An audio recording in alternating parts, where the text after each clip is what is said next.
think we're ready to get into the heart of everything. Are we? Anybody want to help us take a couple of breaths? I think we're taking our breaths by ourselves together, right? Yeah. I just want to say that I so appreciated our meeting last time. It was really quite amazing, I thought.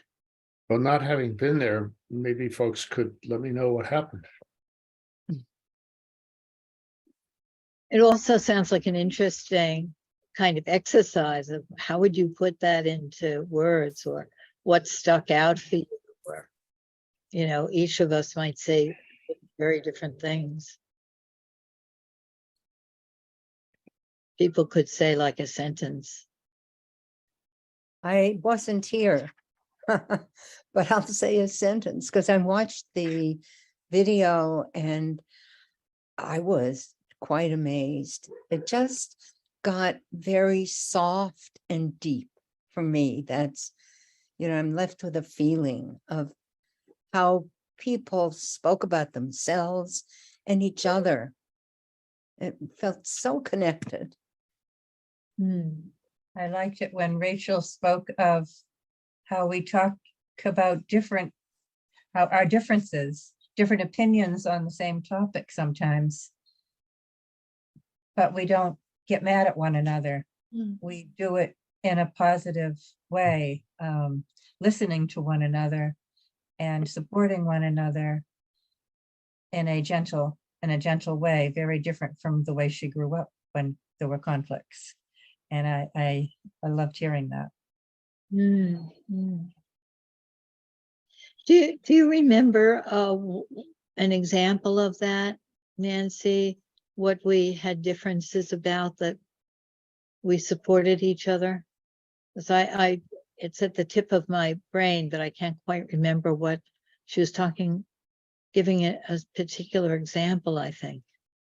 I don't know that she was giving an example. We were talking about our talking and our ways of talking. I had said something also about you know, being able to talk and have conflicts, but without being argumentative or being angry with one another.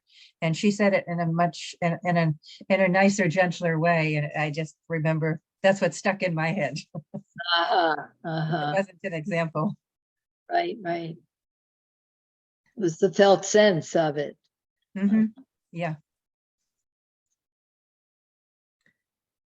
And the felt sense was of a caring group of people sharing their thoughts, even when they differed. My memory is that she was reflecting generally, and also saying something like the way that you, Lynn, and you, Jim, were arguing was a way she could feel good about. And someone else, then Clara said, well, she didn't really see it as arguing. So that was kind of fun. Maybe you can't reach. Yeah. And what? Reach? Not reach. I thought of his back, maybe, you know. Yeah. Morgan, you use your cursor across the video screen. There's a bunch of options that open up. Bottom of the screen on the far left-hand side, there's a thing that says mute and unmute. There you go. I'm not on my I'm on my phone because my computer's too unstable. So the buttons are a little different. Anyway, it struck me in that very powerful and emotional recording of the last session that there was both an expansion of and a dilution of the essential item that I associate with the focusing, which is the body knowing. And you just mentioned a different take on it. That is that the felt sense is not always through the body,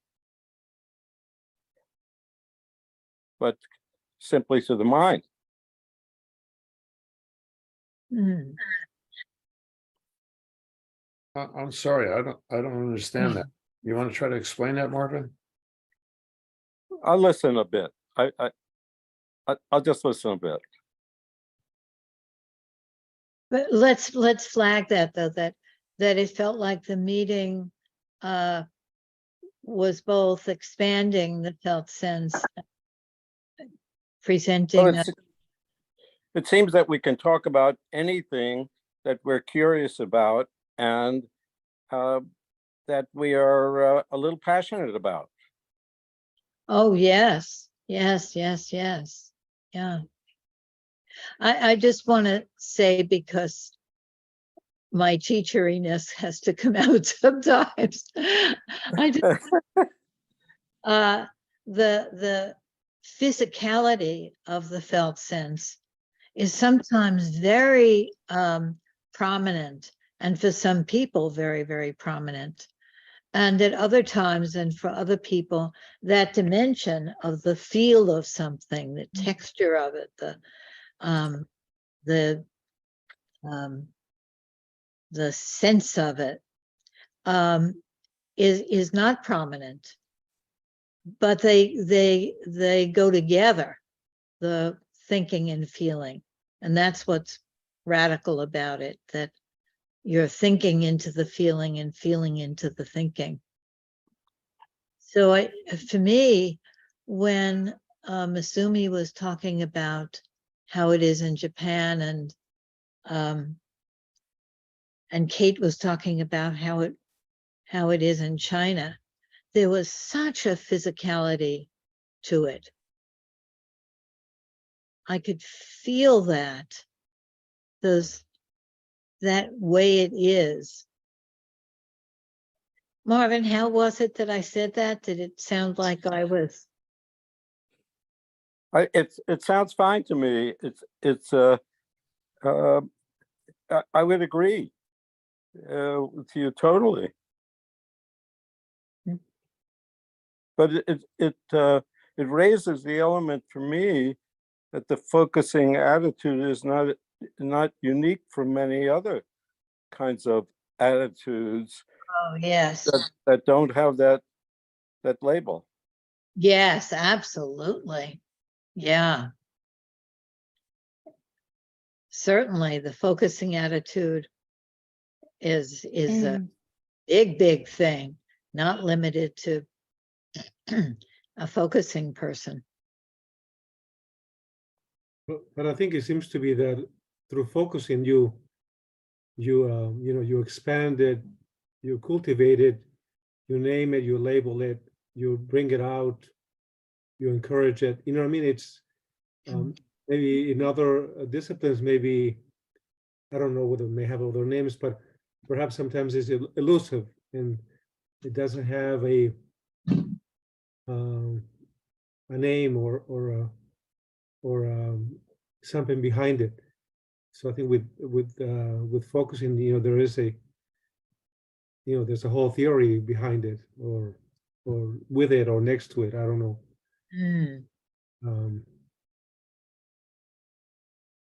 That with that a focusing attitude in the context of focusing has a whole theory, skills, history, all of that right next to it.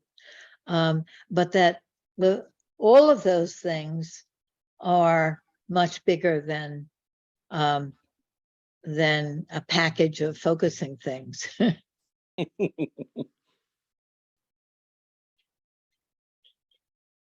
And I have to comment here in terms of, from a biospiritual perspective, we would say it's more than just an attitude. It's a visceral, loving response. So there's a visceral component, not just a mental kind of, okay, I'm going to hold this and be non-judgmental. It's much deeper than that. It's a loving, caring presence. And I think that's one of the major contributions to this whole discussion that Father Peter Campbell and Ed McMahon made, a real contribution to the whole world of focusing, because we say it's not only a mental attitude, but it's so much more than that. And we talk about an affection teacher that teaches you these responses, teaches you what it means to be loving, and you extend that in your affection response or the focusing attitude to whatever it is you're holding inside with caring, very supportive presence. That seems like a very Christian orientation, Joe. I don't know whether it's Christian. I wouldn't limit it to Christianity. But I mean, Father Peter and Father Ed obviously were Christians. But I don't think it's limited to Christianity. I think a loving response can be universal. And I call it interspirituality. It's a universal capability that we've had as human beings right from the very beginning. It's just that we don't think about holding what's within us in that context. What we do is we judge and we critique and all of that. So it's a learned skill that we need to capture, but it's visceral. It's not just intellectual. And that's why when we teach people focusing from a biospiritual perspective, we talk about, what's it like to hold a baby, to let it know that it's loved. How do you communicate that? And it's visceral. It's visceral. The baby doesn't understand the words, although you may say words. The baby doesn't understand words. But that's so important, because in that context enables the felt sense to continue manifesting itself, to flourish, to grow. The way I've been teaching it is to put your hand on your heart and your hand on your cheek, and to lean into your cheek when you're doing centering. And if you just do that, kind of feel like you can just actually be caring for yourself. It's really, people love it. And it some of it comes from alba energy, the hand on the cheek, like the leaning, to activate tenderness. And you can do heart breathing from here. You can go to positive memory. Like, you can really activate your heart energy. And I think you're right, Joe. Like, we're taught to do it to others, but not to ourselves. Am I doing it right?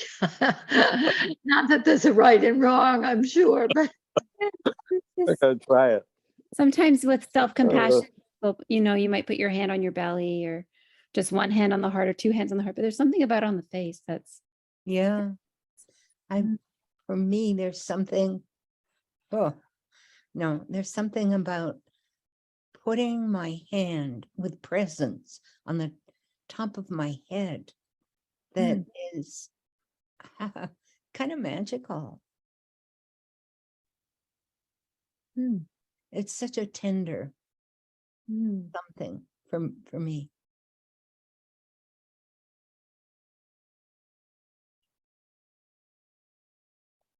In the back of my head too.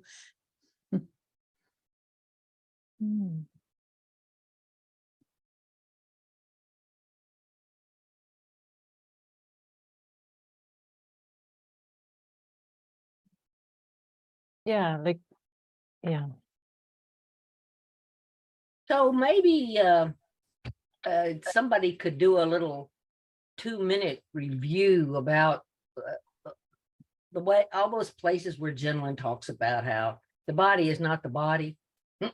The body is not the body that we think of as a body. The body has more-ness to it. And so that might help to address it a little bit. I do remember hearing someone say with a great deal of conviction in one of Lynn's other classes that the one thing they knew for sure was that focusing was in the brain. It was in the mind. It was not in the body. Oh, And I was really interested in that. And then the comment just was said and we went on. But I do think there's probably some school of thinkers that somehow, it doesn't make a lot of sense, really, this whole thing about, oh, in my chest. And so, we kind of just dismiss that piece because it really does get described in lots of other ways, and that are perhaps just as fine, because my guess is that the experience that we're talking about has some component of a butterfly in my stomach, or a heaviness in my eyes, or something that I might not even notice as I'm having this meditative, reflective experience. Oh, here we go. Annette, a felt sense is body and mind before they are split apart. Oh, very nice. Thank you, Annette. Yeah, it's from the philosophical note at the end of the little focusing book. Campbell Parton writes about the question of how much it is in your body or not. could it be different for different people? And I mean, that's what I think, that it's not the same for everybody. We don't perceive in the same way. Why should we? It's so different. Yeah, I mean, I think that everybody has different experiences, but I don't think you can separate the mind from the body. I think they are entwined for sure. And, neurobiology tells us that there's this top down, bottom up. Whoops. That there's this top down, bottom up type of processing, that it's not just, everything, information going to the brain and that's it, but it's the brain also bringing information down to the body. And we also know that the gut, like Annette was saying, in the heart, also have many, many neuroreceptors, as much as the spine, really. And we are able to take in information from our gut, that gut feeling, that heartbreak, we really feel it in our organs, and that gives us information to our head and back, of course, And there's this wonderful research company called Heart Math, and you know about it, yeah. And they actually do research and studies on the heart. And they found that the heart has an electromagnetic field that extends up to 6 feet beyond the body, and that we are able to actually co-regulate and feel one another's heart waves, so to say, and that can extend even beyond 6 feet. There just hasn't been research about it. And it's so interesting. They do all these studies where they have thousands and thousands of images that come across a computer screen, and they have people hooked up to electrodes. And even before an image that's disturbing comes on the screen, it actually registers in the person's brain waves as danger and heart waves. So we have a knowing or an intuitive sense, as well as, what our physical body and brain can take in, that goes beyond, what we can see, which I think is really interesting. And I think that might be a little something that Joe was talking about too, like, how love, is like holding a little one, and that's how little ones experience the world, is through the one who cares for them. That's how everything comes in that way, and if it's a loving presence, like Joe was saying, then they know love, they know that they are love and they are loved. But when it's not, you know, like Susan said, we all have all these conditions of how we experience things differently. You know, so it's so interesting, you know. Clara, thank you for that 6 feet example. It really brings up all kinds of thoughts about in the grocery store and passing people and the ones that make us feel uneasy. And what's that about? Or in other cultures, how there's this space that you don't get closer than, or you don't stand further away than. What at this moment makes me curious is what is it in us that makes us feel obliged to make an opinion one way or the other? Is it in the body? Is it in the brain? Is it in the mind? Where is it? And is it sometimes a red herring? It isn't. The tone of needing to defend it, it's just interesting to me because I have it too, of course. Makes me think it's in the ego, which lives both in the brain and the body. And that makes me think of spiritual egos. I was reading about that a few weeks ago, about how sometimes people think that they are processing things, like that they've evolved, you know, they've done all the mindfulness and stuff, and but they're actually just process skipping, as we would say. and spiritual bypassing and missing a ton of stuff. Anyway.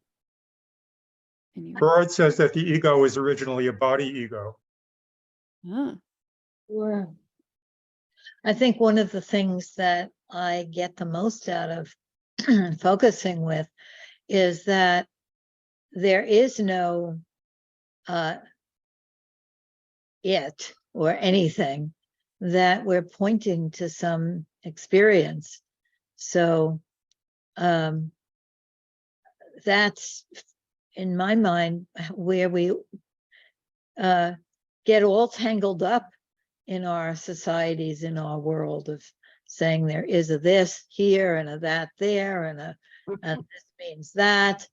And our language is just pointing to some experience that has an edge that's physical. Even words have an edge. So if I say one word to you, you'll have one feeling in your body, and another word will give you a completely different feeling in your body. But I love that from a focusing point of view, there doesn't have to be an argument about this versus that, that there's an experience of this and an experience of that. To say it's the focusing experience is a kind of attention. Mm-hmm. If you were talking about it to a little kid, you could talk about noticing. Mm-hmm. You know what? You know how you listen for somebody opening the door? You're paying attention to something that's listening. Then you could go on and on from that. Oh, kind of paying attention to something that's always there, that's always in the air, between us, among us, within us. One of the problems for me trying to learn how to teach focusing is the lack of a concrete example. And so I really love it when somebody gives one, and I have a little notebook, I write them down. You know, Jean talked about, you know, somebody's behind you. The way you know whether your head will go through a frame or not. There's a kind of attending that we don't even know we're doing a lot of the time. I'm struck that with the idea that these are all thoughts that we come to when we're adults, but that our way of experiencing the world is much more set when we are children, babies, as Joe points out. If we got a good mommy, then we experience the world one way. If we got a bad mommy, then we learn to experience it a different way. And it's pretty hard once that pattern is set to change. But it's not impossible, and I somehow think that focusing is one of the things that can help us to go inside and see and feel and recognize what's there in a way that we can make some changes and recognize them when they, tiny bit by tiny bit, begin to change. Yeah, I find focusing, I guess, I'm debating whether to say mainly. I guess I'll start there. I'm not sure that I'm correct or not, but an internal process of getting to know who I am and getting to know myself and coming to grips with different aspects. And that then enables me to reach out to others and join in discussions and talking about these things as well. And of course it is both the head, I mean, our brain and our nervous system encompasses all aspects of our body. So of course it's both body and mind in every way. It's interesting that we're talking about focusing and what focusing is. And we haven't really talked about that very much. And I'm wondering if it has anything to do with our doing a project of this big talk that's coming up. Always saying, well, what is focusing and what are we bringing into the world or something like that? Well, for me, the thought was connected to that, because when I saw the video and the idea of focusing and activism, I thought, well, let's have focusing and comedy, or let's have focusing and non-activism, and let's have focusing and something else, or anything. So it latched on in any way, then it becomes, I don't know whether it becomes less meaningful but it for me, it's not expansive. Well, I think it's important to understand that focusing is a tool. And as a tool, it could be used with a variety of methodologies. I mean, just look at all the different kinds of therapeutic focusing techniques there are. There's whole body focusing, there's domain focusing, there's, I mean, just relational oriented focusing. Focusing is a tool. And as such, it can be used in a lot of different modalities. So it's not a thing unto itself. It rests within some other context to be effective. Does that make sense, Marvin? Yes, but there's so many, it makes sense to me, because that's what Lynn spoke about, but there have been so many different associations with the word focusing that it can get all mixed up, it can get confused.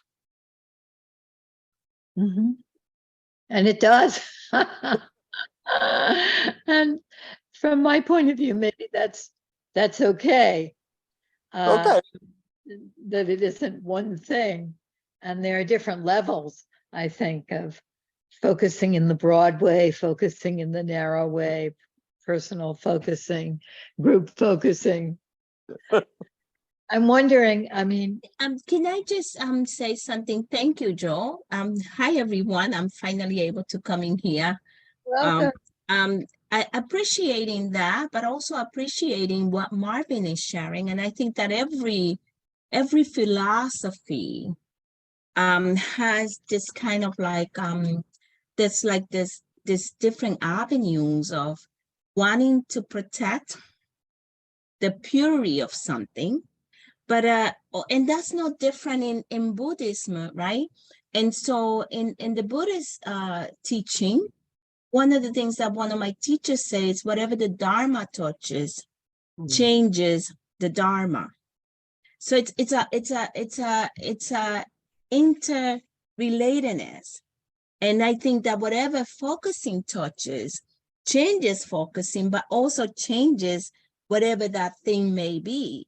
And for me, this is very dear, because one of the things that I am committed to doing is bringing focusing to community that otherwise would not find it accessible.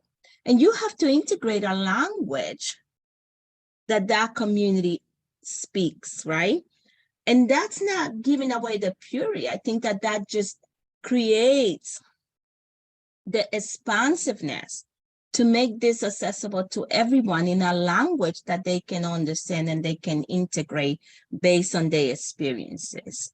And, you know, I know that I have heard this in this community, not necessarily in this group, from people about the purity of focusing. And to me, that's just, it speaks to almost like, it feels like we're holding rather than cross-pollinating and forwarding this knowledge, which I don't think was the intention, to keep this knowledge just for a selected few. So that the risk that focusing will be using activism, to me, is not really a risk. It's actually an opportunity to give voice to oppressed people, to be able to find a way to see how oppression lives in their body and to express that externally rather than internalize it and in some way create more harm. So, you know, again, this is no different than mindfulness. I mean, people are doing mindfulness on how to shine your shoes. Exactly. And it doesn't mean that it doesn't have value for that particular community, which is the same thing that people say in the mindfulness community. Why do you need an affinity group? Well, I need an affinity group until I can strengthen my muscle to be able to sit at the table in a community where I have not been invited to before. And this is not different. And this is not about politicizing or polarizing. I think for me, it's really about the expansiveness and the invitation of being able to co-create an opportunity for people to be able to partake of this, which we all obviously feel is helpful. So thanks both for you, because both sides bring something and create and open up another layer of the conversation that we have been engaging with.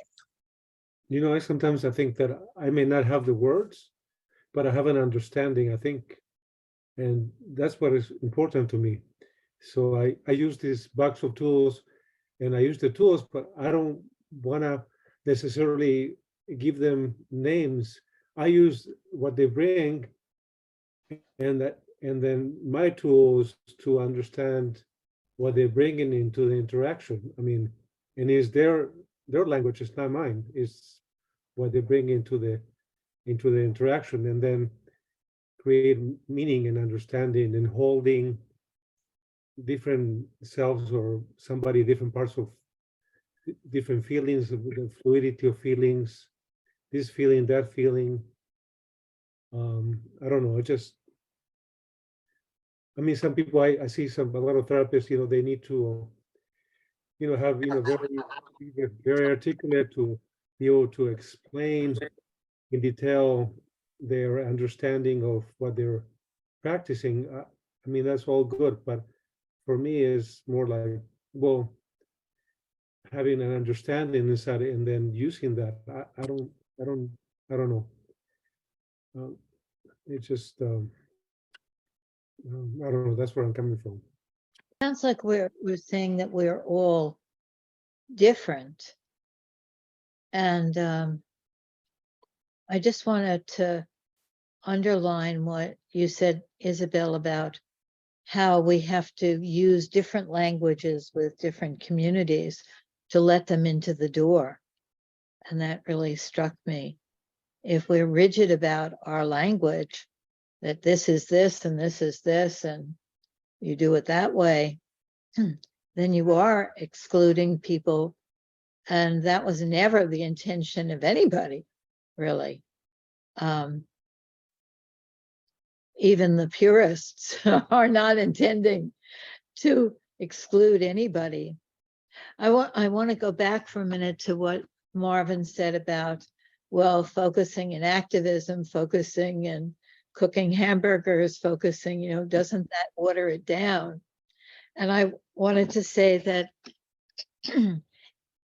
that I had an experience where I felt intrigued with putting what I called the spirit of focusing together with the spirit of activism, and to see how they went together. And I had never thought of that exactly that way, because focusing has been so important to me and activism was important to me, but they're very, very different.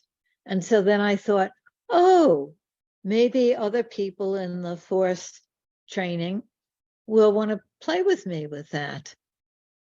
Might not be meaningful to some of you, and it might be meaningful to others of you, and others of you might want to play with it just to have the experience of facilitating conversation and reflecting what people say. We're not coming out with any policy statements about anything. So I wondered, Marvin, if that, how that sits with you, and what It fits perfectly. I'm all in favor of that approach. Why not? If it can be expansive and include more people, and that's terrific. I'm curious about what it might be to you. Something that is meaningful to you that you would open up more by focusing with it. By getting. Well, I guess I'm in particular when right at the present time, I'm thinking about focusing in terms of healing, healing myself. Yes. And so that's where I'm coming from right now after surgery, because it takes a lot of effort and time to do the healing process. I do physical therapy exercises for balance. It's a different. I never did that. I never needed to do it before. So that's where my energy is these days, right now. A month from now, it could be someplace else.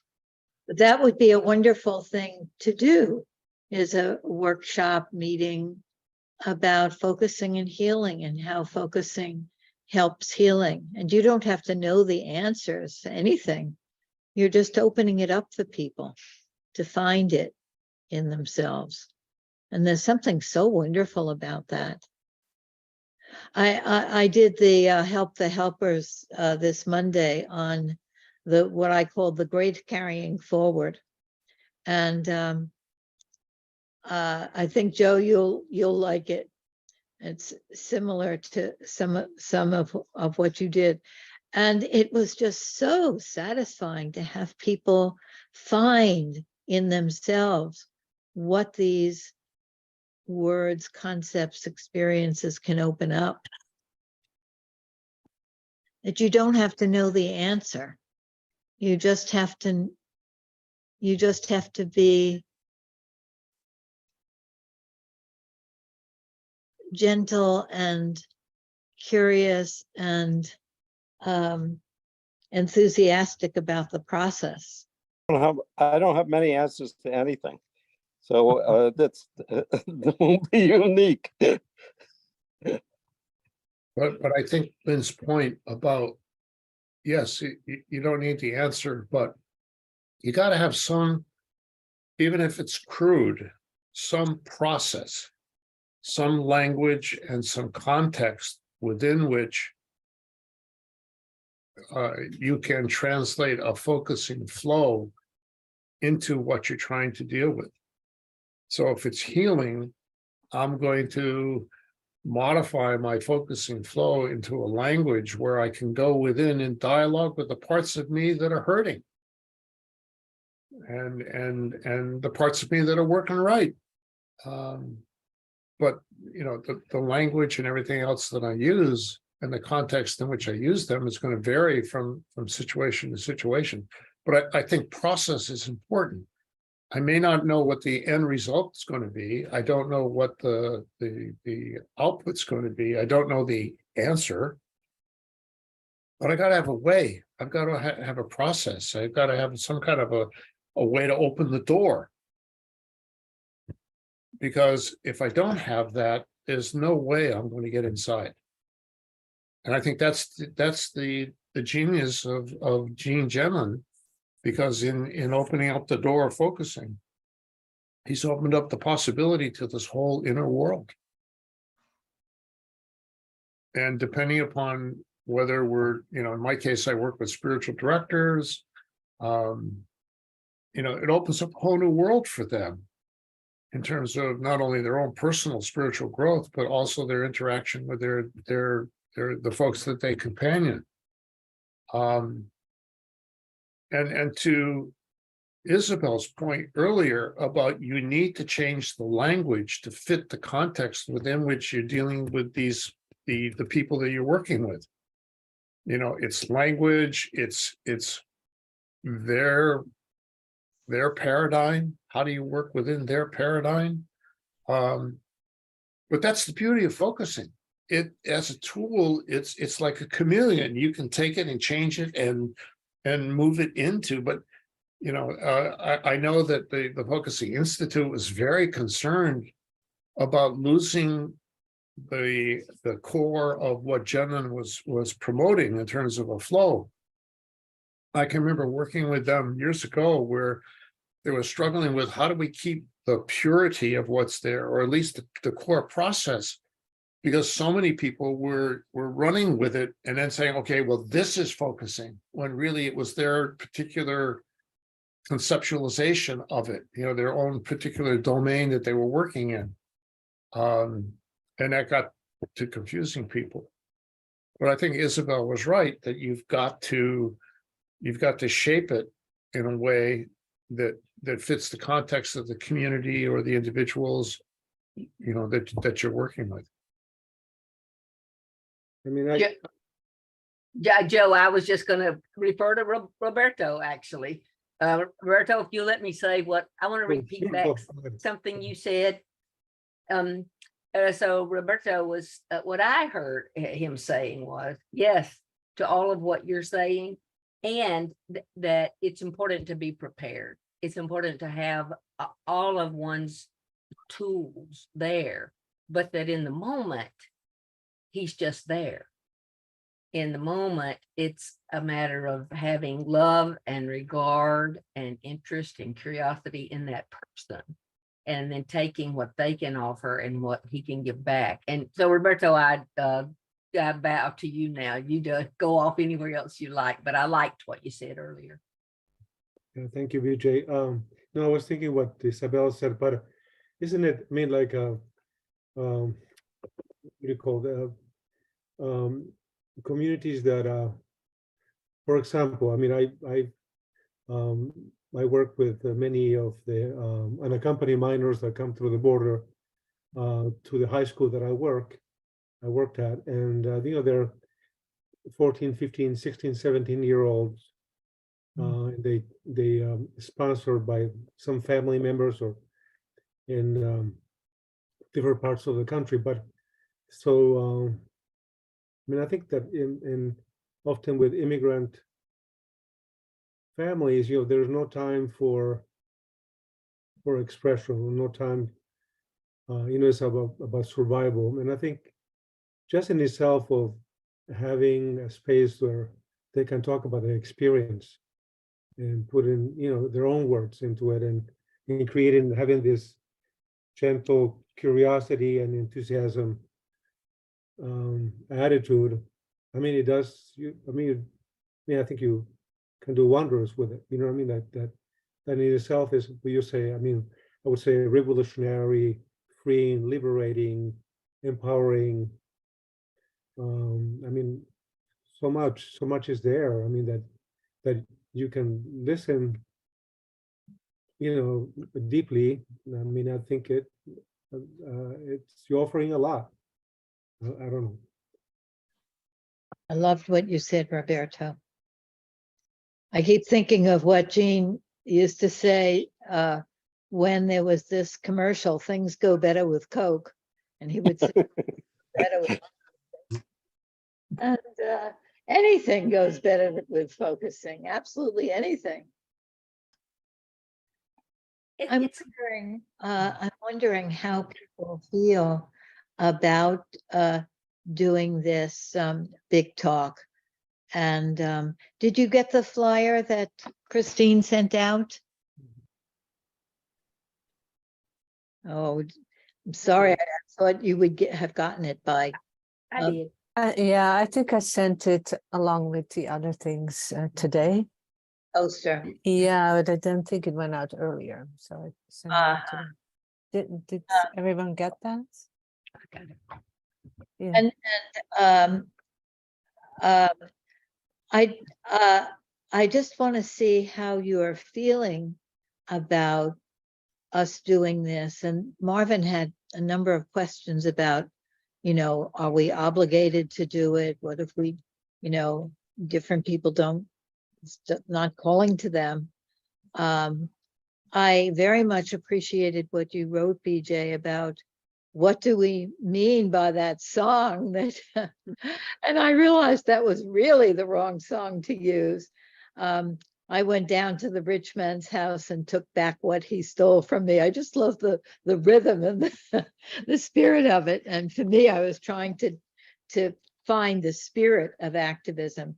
But BJ, when you said, well, how are we stealing from each other? What hard. Looked at it in a focusing kind of way. I thought, oh my God, I'm glad that several people have said, well, is this really a song that will portray for us the spirit of activism that goes with the spirit of focusing? And for me, the spirit of focusing has to do with this caring, listening, tenderness, reverence for the miracle of what life is and who we are, and wanting to carry people forward and ideas forward. And the spirit of activism has in it a kind of determination and energy and a sense of taking back. There is a taking back the parts of ourselves that we've sort of allowed through our assumptions to sort of drift away. Really,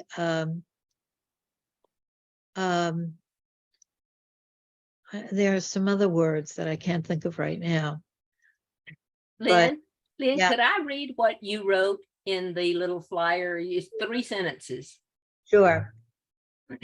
The spirit of focusing is often associated with gentle, penetrating illumination, empathic conversation with space for pauses and deep listening, that tone of voice. Activism, on the other hand, is associated with determination, passionate protest and insistent steps towards social change. Although these movements are both ways of pursuing change and growth, they seem to march to very different drums. It's really beautiful, very concise. Thank you for reading that.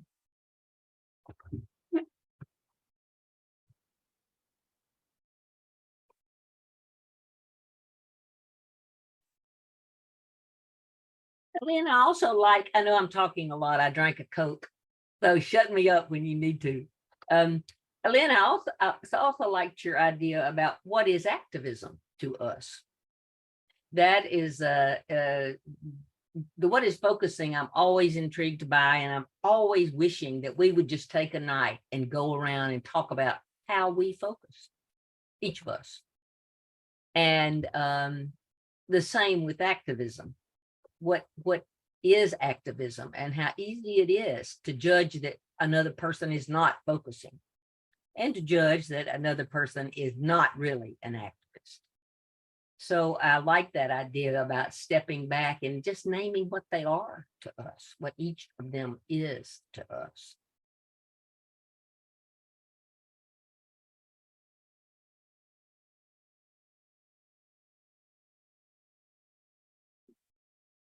Yeah, I think that, you know, I mean, if you get in touch with so much, you know, and about yourself, for example, through focusing and then, but you cannot separate from yourself from the world. I mean, I think the solution is that, I mean, I guess one solution, but it's hard not to be an activist, because it could be in a very small way, but I think there's a responsibility in it to, you know, could be recycling, anything. I mean, maybe I think, I don't know, I think maybe it goes hand in hand, that we get to a point where, you know, we got to do something. I mean, you know, in the world, I mean, there's so much that needs to be done. So you're seeing it as doing activism, as doing something in the world would be your way of seeing it. Or maybe the attitude, you know, I mean, an attitude, and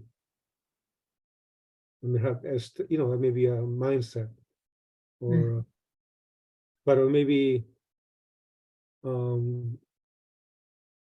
if I believe in it, I may be empowering others to pursue their own activism. You know what I mean? That I don't know. I agree with you, Roberto, and the idea of whether you are an activist, a quiet activist, and work within a system that needs reform, or you're a protesting activist and work from outside the system. That was the you could say those were extremes between Malcolm X and MLK. And but MLK wasn't able to work really within the system. He had a different way, which fits us. That may change with time. Certainly, it did with me when I was much younger and much more of that protesting kind of activist. And but you could say an activist attitude is critical to any kind of activism. That's what you're pointing out, and I think that's really critical. I think in many ways, thinking at the edge is a bridge between focusing and activism. It really struck me. I just taught a course with Monica Lindner. We used focusing and TAE, and that at the beginning of TAE, the first phase, you have to be really careful. Like we don't blow on anybody's process. We don't give any prompts. Like it's really pure mirroring, because you're like protecting the little ember that is so unique to that person. It can only come from that person. And then as it starts to grow, it can really burn. And I think those fires are so much more compassionate because they come from the body. And it strikes me that sometimes the fire that comes from activism is almost like trigger fire. It's like we notice how we're impassioned by it, but if you don't go underneath and do the deeper work, we just end up talking through. And I don't know, there's a sense in me, and my partner is an activist, so I'm just maybe judging his work. I'm not so much an anyways, but there's a sense that if you don't do that deeper work, it doesn't work as well.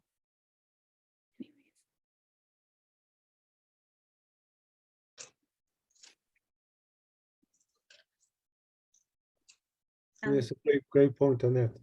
Okay. Sorry, Roberta. I didn't. Go ahead. No, I just said it's a great point, Annette. That's all. Mhm. You were Yeah, saying, Rachel?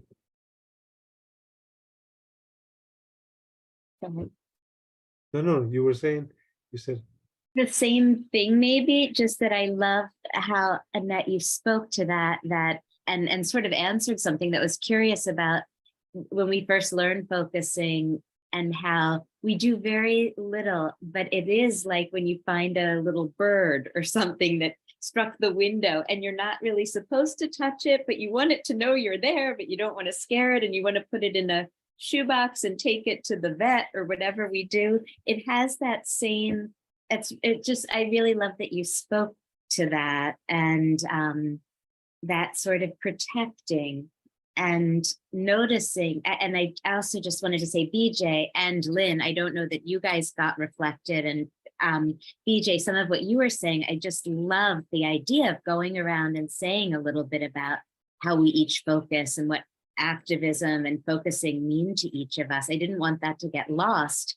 It was so beautifully expressed also. And the third thing, back to you, Lynn, that you had mentioned is, what do we feel about the big talk, and how is that sort of with us? And just noticing that was sort of a question there, and we maybe didn't take it up, or maybe we've sort of taken it up in these ways, but it feels like we're taking it up. Good. Yeah. So I just love that. I mean, I wonder without, I have one more thing to say about what BJ had said, and about what you wrote in the flyer about focusing versus activism.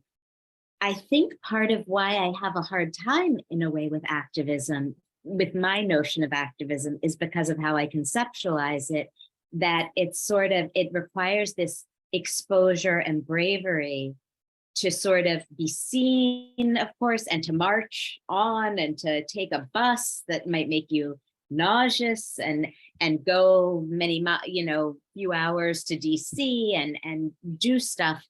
But there's something that's bold and kind of aggressive in my imagining. It need not necessarily be that way, which is, I think, maybe the crossing or what we're talking about with activism and focusing.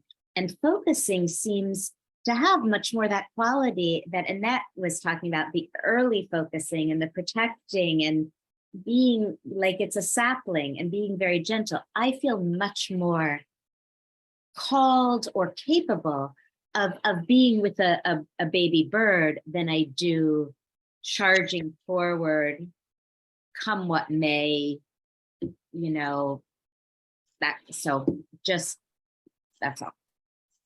So Clara wanted to say something, and I'm not sure if you got a chance.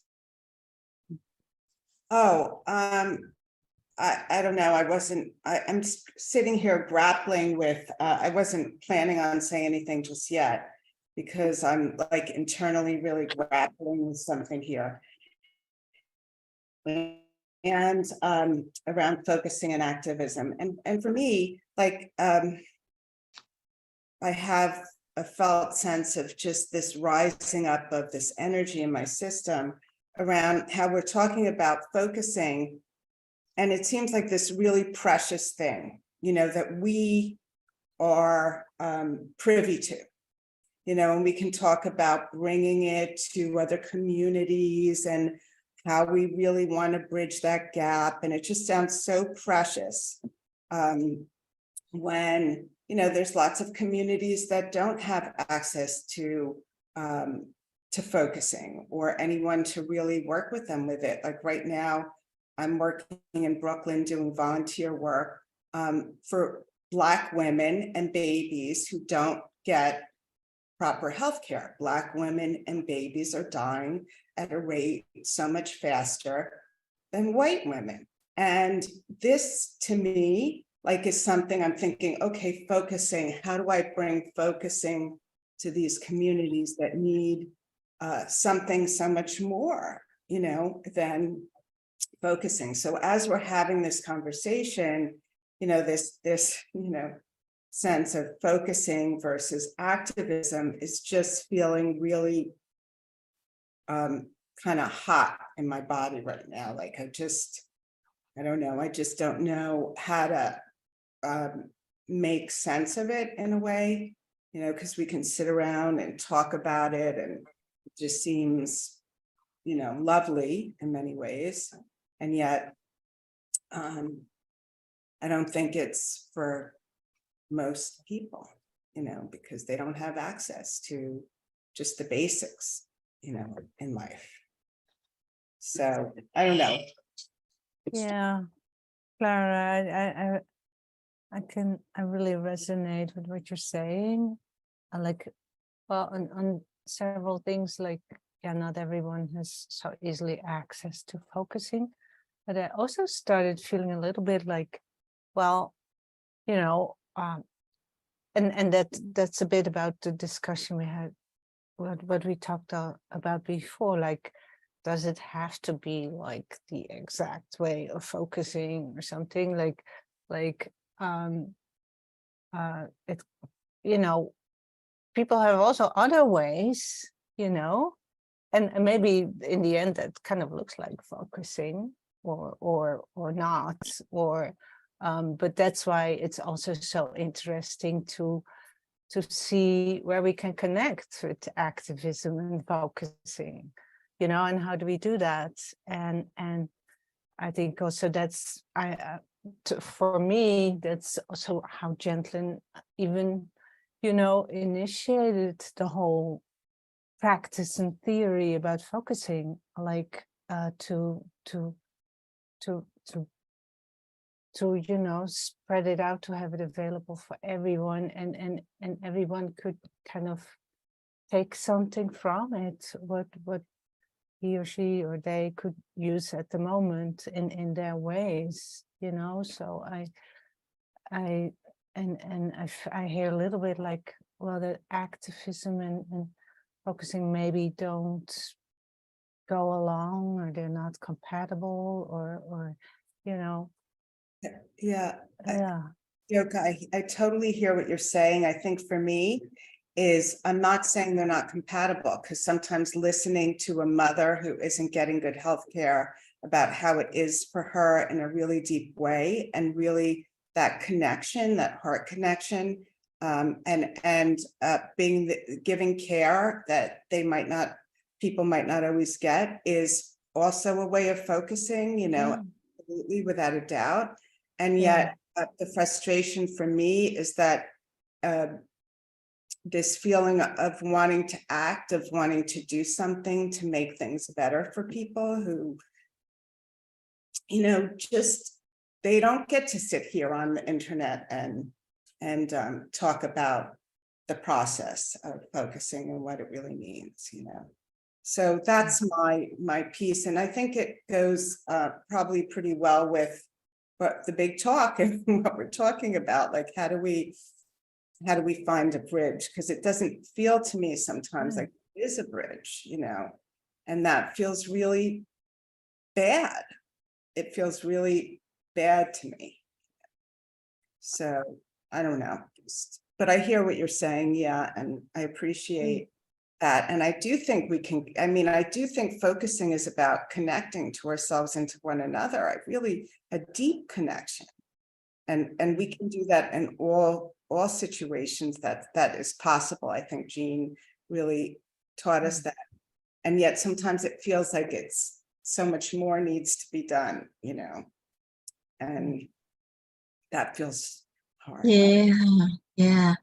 Thank you both. And I think that what I'm seeing here is the dichotomy between focusing and activism as if they two different things, right? And for me, they definitely are not. Like even in how we talking about it, and Clara, I appreciate what you said, and I'm gonna take it a little bit deeper or further away. When you're saying how we are even engaging in the description of focusing, it's with all this beautiful language.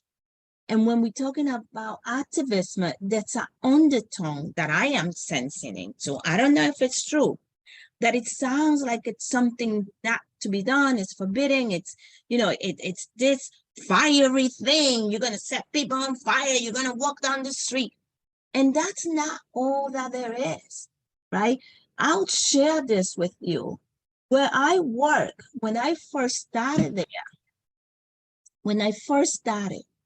there was one young person who wanted a pair of pink sneakers. Pink sneakers years ago. A young person who identified as member of the LGBTIQ community. And the staff was up in arms. Pink, no way, we not.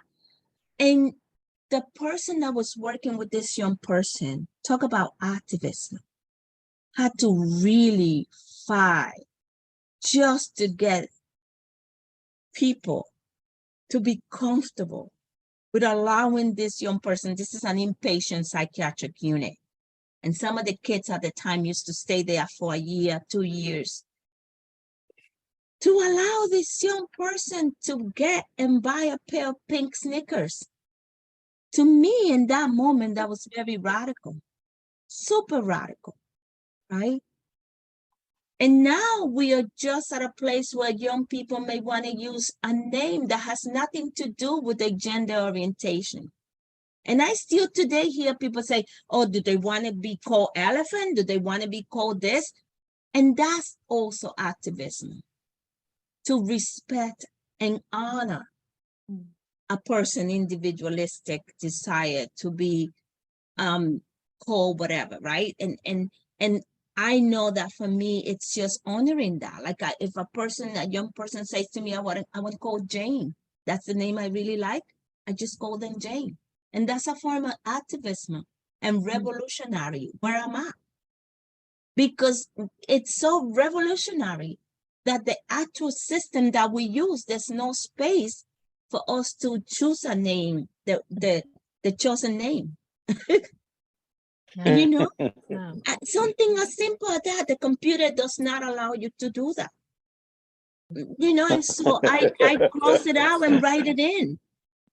And I know for me, I know in 2020, I'll share this piece with me.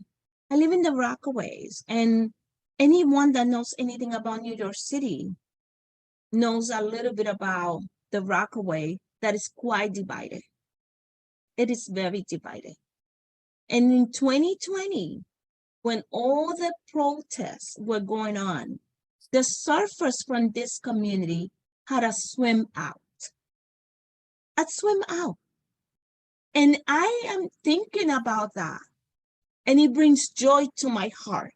Because maybe they weren't going to go and, you know, protest on Fifth Avenue, but a swim out in this community was powerful. We have more power than people walking down the street in this community, which brings me back to what we're talking about. The community will call forward in a focusing way what it needs, right? I ride my bike, I have picture. with a sign. Remember that? Just with a sign. And every day I'll change the sign. I'll change the sign. That's what I was doing. In this community, that was allowed, right? And so each one of us individually have to, in a focusing way, find how do I come from the individual I to the collective us? Because I think that that's the bottom line of us here. And I have to say that something about all of us here that says to me, we want things to change. And how we're bringing about that change, it's individual. It may not be in the large scale, but the fact that we're sitting here and listening to each other and no one leaves, and we have many differences here, right? And yet we come and we honor who we are and what we bring forward. And to me, that's a form of activism as well. And Clara, I want to say thank you so much, because I know what working in Brooklyn looks like, or working in the South Bronx, right? So Marvin, thank you for igniting the fire in this conversation. Thank you. And for me, it's not a fire that's going to burn anything down. It's actually a fire that will keep us warm. For me. So thank you. I love what you have said and shared, Isabel. It brings to mind a NPR show last night about Tony Fauci going into the Washington, D.C. Black community and trying to encourage resistant people to get vaccinated from COVID. And his difficulty in doing that, tremendous difficulty in being a quiet activist, as compared to being able to call out Jim Jordan as blatantly lying when he was testifying before Congress. It takes all kinds of activism to be successful, and we're not very sure exactly what works.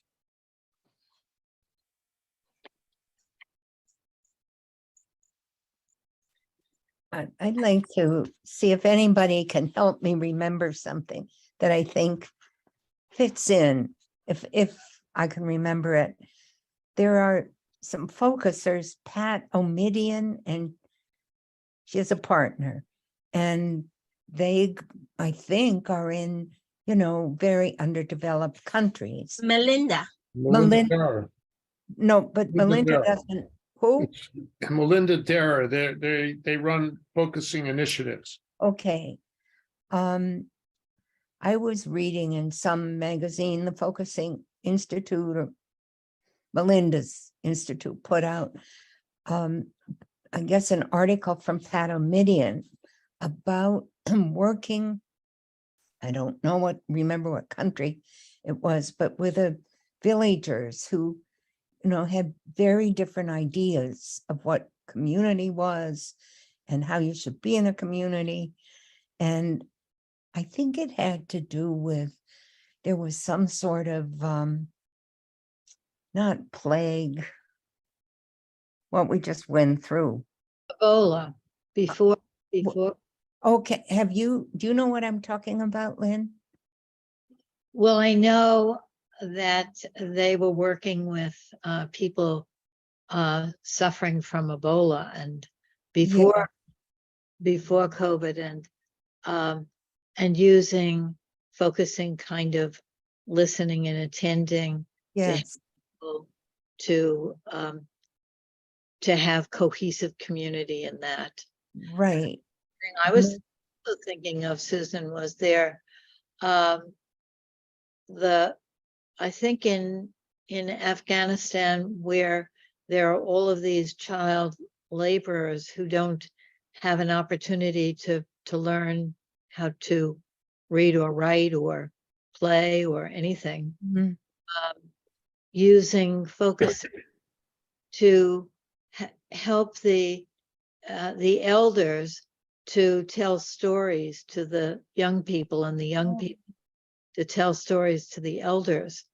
And these were in their focusing. So there are a lot of Mhm. examples that Right. they use. I mean, that's a good example. The one I was thinking of, and that I can't remember exactly, had to do with the villagers had some value, you know, for their society about, I think it had to do with you should bury the dead close to you, or, you know, something that was thought by Western values to be not the thing to do. That was, and they worked with that. And I don't remember exactly how, but they were sensitive to that conviction and that belief in the society, and they actually appreciated it with them, and you know, told them that they understood how this showed how they cared for each other. And I think it was through that deep understanding that the people were able to do whatever was more healthy. But it moved me very much. And I'm sorry that I don't have I've probably got it garbled, but I think I have the dynamics more or less correct of, wanting to support the values of a society that was not theirs, and the values were different, but that was the most important thing. And through that, they gained the trust of the people. Anyway, this felt like it fits in here somehow. Thank you, Susan. I would Sure. I just added a website to Focusing Initiative International. If anybody wants to go and read the work that they're doing, but they're doing a lot of work with underserved community and community that usually focusing would not be accessible. And I think that there was someone, Lynn, that came to help the helper one time from that community and talked about that. I can't remember, but I was very happy to have been there. His name is Daniel, and he's on YouTube, and you can find his talk and how he works with the children. I was just wondering if we would want to hear how Kate and Masumi, what activism means from your country. If there's an activist spirit. I had gotten so much last time from what you said.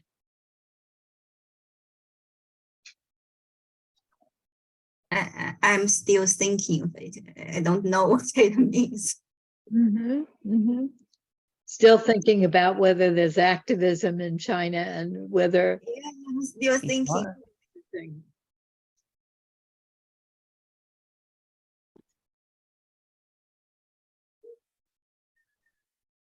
I cannot say as a representative of a Japanese people, but when I think of the word activism, I tend to associate with the people with the flags or the signs, walking and marching. But as I was hearing all the things that people were saying in this group, I was tempted to say, ask each one, what are you actually acting in your life? What is it that really urges you to act? I would like to know I love from that. each person, what do you feel passionate about? Acting something, not really, this is what came to me, urging me to say now. What are you passionate? What do you feel passionate about doing things in your life now? That's a wonderful question, Masumi.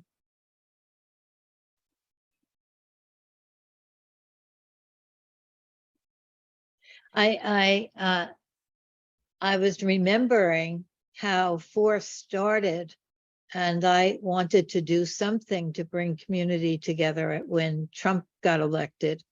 And I don't remember exactly how this went, but I was had these free introductions to focusing with my activism, and Isabel came to that, and we got together, and Isabel said that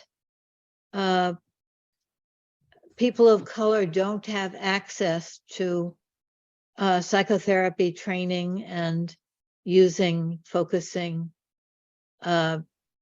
in helping professions. And I remember recognizing that and not having thought of it before, and feeling so like, oh my God, that can't be, that's ridiculous. And that's sort of the feeling that I get of the activism, like, oh no. And then I started the Force training because with a pay it forward kind of framework. And not that didn't solve the problem for many people of color that couldn't come to the training. But we did have, at least at the beginning in person, we had a lot of people that could come to the training and be introduced to focusing. But that was what was important to me, Masumi, that people can learn focusing. Masumi, thank you so much for that question, because this notion of passion is very provocative. And I love the way Roberto says, we have to be responsible. Or he says, I have to be responsible. If I see something or hear something, I have to speak about it. And so it's almost like that thing that we have, that we can, that is just so real and alive in us, that it just pours out of us. We almost can't help it. I'm thinking of you, Clara, and the volunteer work that you do. And I'm sure we could go around and I'd love to hear myself. It helps us know each other better. What do I feel passionate about enough that I can't stop myself from doing? And in my case, when I see an accident, I can't stop myself from stopping. An automobile accident, because in part, I was an emergency room chaplain. And I know that. I know the blood, I know the terror, I know the family, and I just can't not stop. And so what happens sometimes is I was married to a physician who said, when you're with me, you will never stop. We don't stop. And we had a years-long fight about that, because he was a physician. He could help before the police were there, before the ambulances were there. How could we not stop? And yet, as I've grown older, I can see why he didn't stop. I understand why he didn't stop, why he couldn't stop. And So, I mean, I'd love to hear what the rest of you think and feel about the thing that we're passionate about and how it draws on something we know, we love, it is us in some way.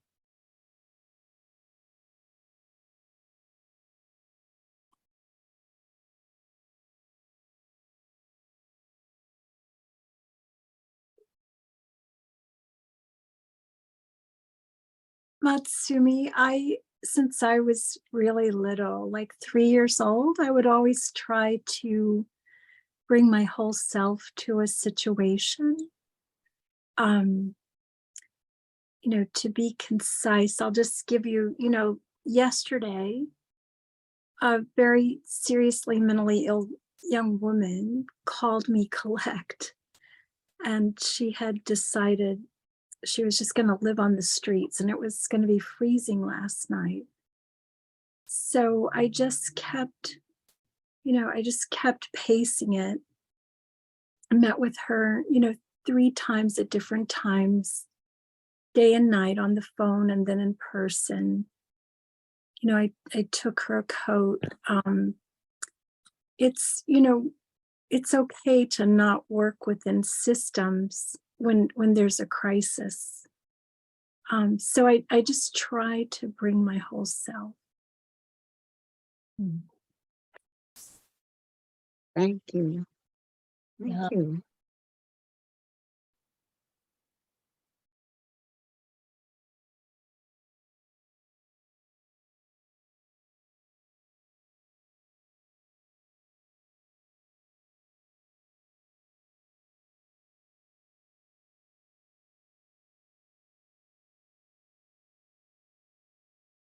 I didn't mean to change the flow of all the conversation so far. I just wanted to answer to Lynn's question, what do I think about activism in my country? And then it came to me, the sort of stereotype definition that I have with the activism in political movement is not the only thing that activism means. And it came down to me that I just want to say that, what are you, each of you, to not stop acting with your passion. I don't want to really change the flow of the conversation of this class. I wonder if, since we only have less than 20 minutes left, I wonder if we would want to listen to the second song that I sent about you have to stand up for something. And while we're listening to it, maybe we'll write in the chat just what comes, something that comes to you, and it doesn't have to be the thing or anything like that, but something that comes as you listen to the song. Does that sound like a good way to use our? I think it is, but I just want to say to Masumi, I don't think that you have changed the direction of the conversation. I think you have actually expanded the length of the conversation. Where we were here, now everybody has an opportunity to look up and see what's in front of us, what's in the horizon, and what got me to where I'm at right now. So appreciating that. I don't have an answer in this moment that is concise and precise, but it's something to digest and continue to explore and be curious about. Right.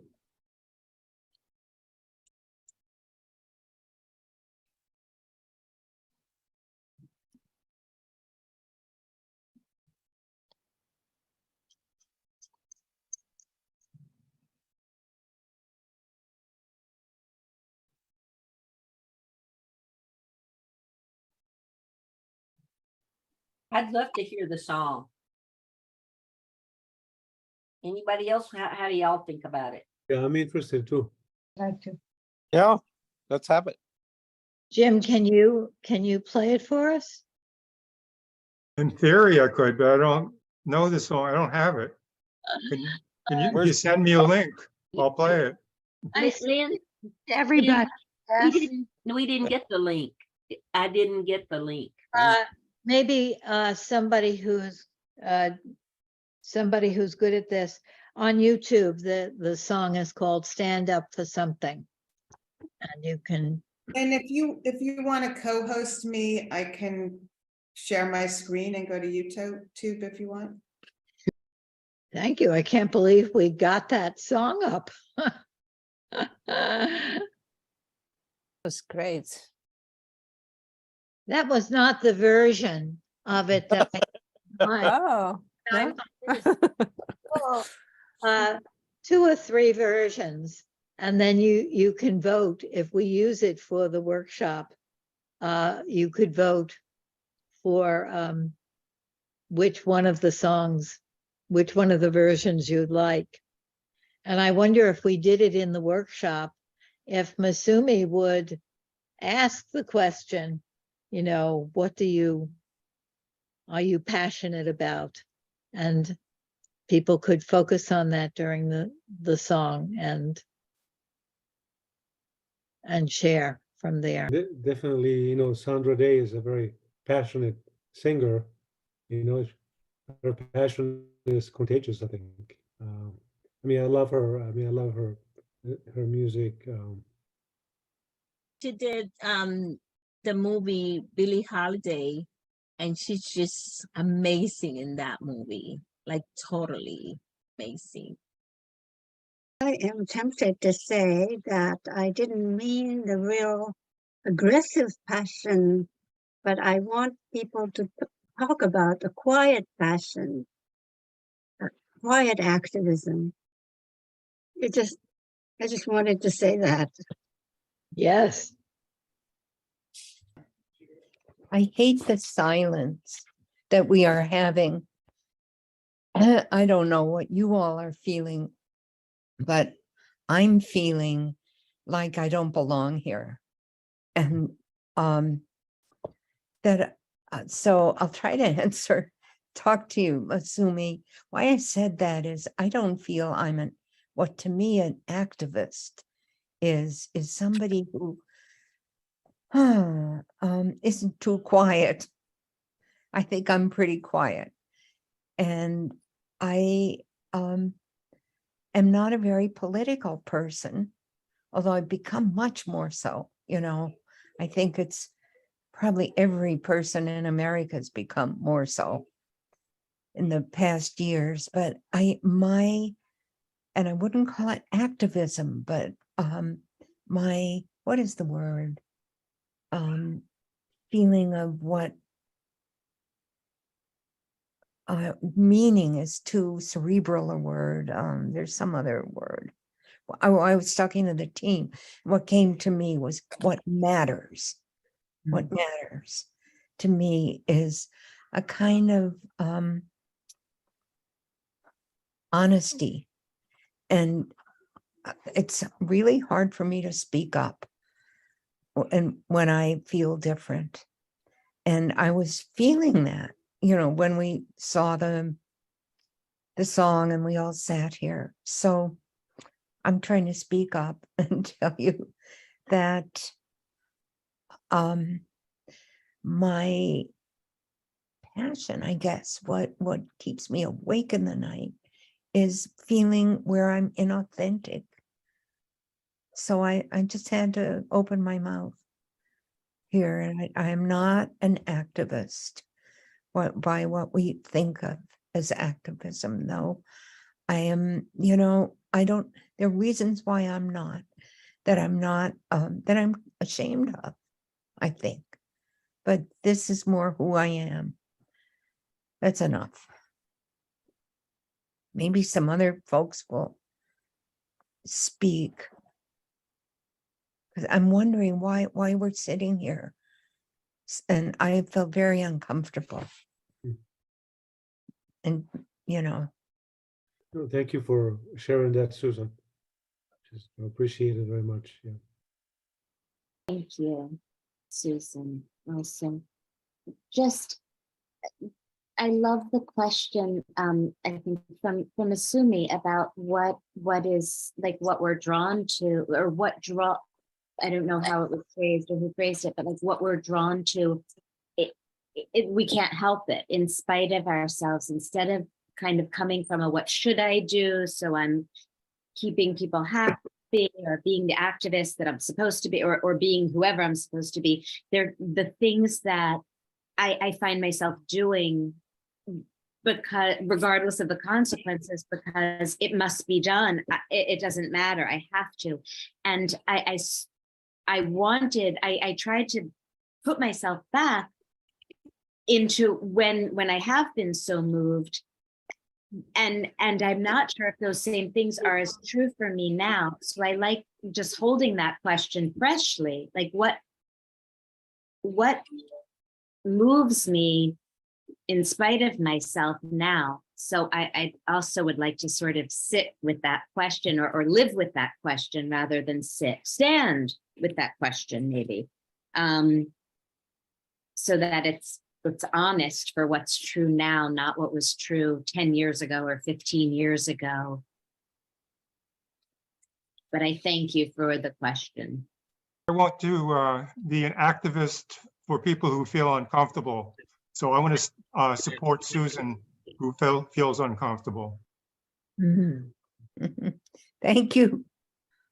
Thank you so much, Jim. That is so genuinely your way Yeah. of activist, Jim. It's so authentically you. I've felt your support for a while. Well, I'll tell you, I have a passion when I see